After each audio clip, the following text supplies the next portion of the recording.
Okay. I think partly what's going on, earlier you lamented no one worries about settlement, and that's the linchpin. That's what these people are not getting, is that the individual bank, yes, in the short run, it can just write up whatever it wants, create money out of thin air just by crediting borrowers' accounts with it, but they're not following the train of thought to the next, logical step right. when the shoe drops. And I think partly what's going on, at least for some of them, like you had this quote from Graeber. So David Graeber, folks, late anthropologist. What was it, like the history of debt 5,000 years of history, something like that? Is his big, right. famous one. The first 5,000 years. Yeah. So he's, a very vociferous critic of conventional economics, with not just about how banks work, but also like how our theory of where money came from, that sort of thing. But anyway, George, in your working paper here, in your page 3, you quote him, and he says, banks can and do create money literally out of nothing simply by making loans, ... Bankers simply wave a magic wand and make the money appear, secure in the confidence that even if they hand a client a credit for $1 million, ultimately the recipient will put it back in the bank again, so that across the system as a whole, credits and debts will cancel out. So George, I think, I haven't gone back and found the original source and looked at it in context, but I think what's going on here is they're just looking at it in the aggregate system, and they say as long as people aren't taking loans and then using it to withdraw currency and then bulking up the amount of $100 and $20 bills in their purses and wallets, if one bank makes a loan, well, someone ultimately is going to deposit it in their bank, and they're just looking at it in terms of the system. Whereas the critical thing that like you and Larry White modeled explicitly was to say, no, the equilibrium conditions facing an individual bank embedded in a system, even if there are no legal reserve requirements, are different. And so it doesn't, from the individual bank point of view, it doesn't matter if the loan it makes is going to get deposited somewhere down the street, because that bank is going to come calling. And the individual bank cares about their individual balance sheet, not, oh, gee, is the banking system as a whole, does it have enough reserves? That no individual bank. So first of all, do you agree that that's partly why Graeber's missing it or missed it when he was still alive? I think that's right. The system is just as tied down by savings, by its access to savings, as the individual banks are, though. And Larry and I talk about this. In my first book, I talk all about how the total amount of bank lending is constrained by access to savings. That's commercial competitive bank lending. And it's not the case that the banks can rely on each other's loans to, as it were, lift the whole system up by its bootstraps with all the loans nicely canceling out. I talk about this in the paper. There's a theory out there, fairly well established, about banks' precautionary need for reserves. And this is that, banks, of course, can count on the fact that there's a lot of offset on any given day in the settlements. Bank A owes Bank B, but Bank B owes Bank A. To that extent, neither bank has to transfer final payment means or reserves to the other bank, but there are always net settlement dues. There's a randomness to these settlements.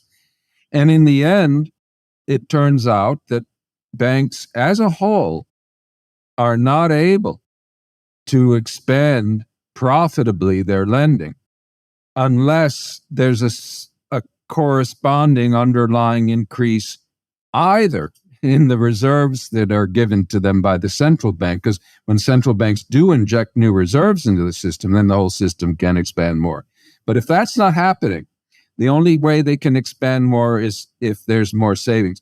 There's an easy, stark way for me to put this point, which is to note the difference between the real savings in the economy and the nominal value or dollar value of savings.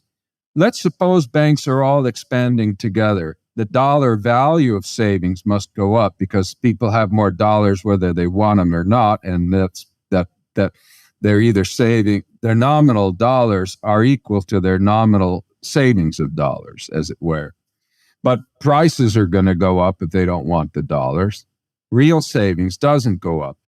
Well, the size of any nation's banking industry, the real size of the industry depends on real savings.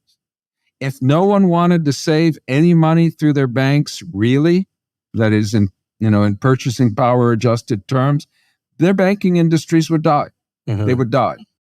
There would be no basis for banking. It would be like, suppose a world where people don't want shoes anymore. The shoe industry is going to die.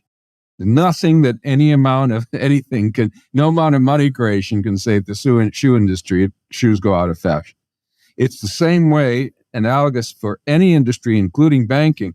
If no one wants to deal with banks anymore for whatever reason, if you could imagine such a world where nobody wants to put their money in a bank, maybe because they're all holding Bitcoin or something, the banking industry dies.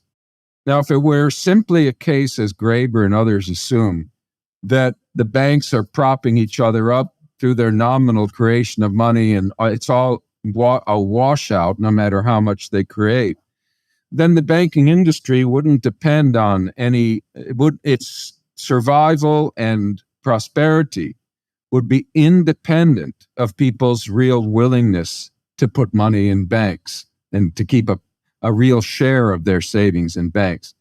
That's completely counterintuitive. It doesn't make any sense to say that the banking industry as a whole doesn't depend on people wanting to supply real savings to it. It would go against every basic principle of monetary economics, starting with one of the most basic ones, the idea of the long-run neutrality of money. I think your audience is familiar with that in the long run, if you expand the quantity of money, prices go up, but you don't change real values very much. You may change them a little bit here and there, because who knows what the adjustments are involved in going from one equilibrium to another. But you generally don't get more employment. You don't make any industry bigger. You don't change dramatically the composition of different industries. And you certainly don't keep industries alive that way. Well, guess what? The banking industry is not immune to the neutrality of money. And yet what Graeber and others are trying to say is, yes, it is. And that of course, they hate economics so much that they'd be willing to reject the whole basic idea of neutrality. But I think most economists would say, no, there's something to that, and we can't just ignore it. And just to motivate what you're saying there, George, like a silly example, even if the central bank just starts printing up money and, I don't know, hiring extra janitors or something, and so temporarily, like, janitors' wages rise, it would never be the case that in the long run, janitors make more than CEOs. If that were the only intervention, It would just, prices. Yeah, the janitors' wages might rise at the beginning, but they would go spend the money. Then the other prices would start rising.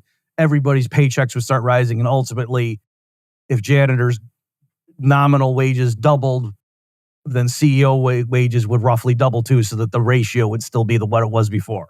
Something like that. That's right. And handing reserves to the banking system, even doing that, wouldn't keep the banks alive perpetually if the real demand for their services or for saving through them were to drop down to zero. You'd end up hyperinflating in an attempt to keep them alive, but you couldn't do it. So banks are not unlike other businesses where ultimately the real demand for what they are up to is what's going to determine their scale and size in real terms, in inflation adjusted terms.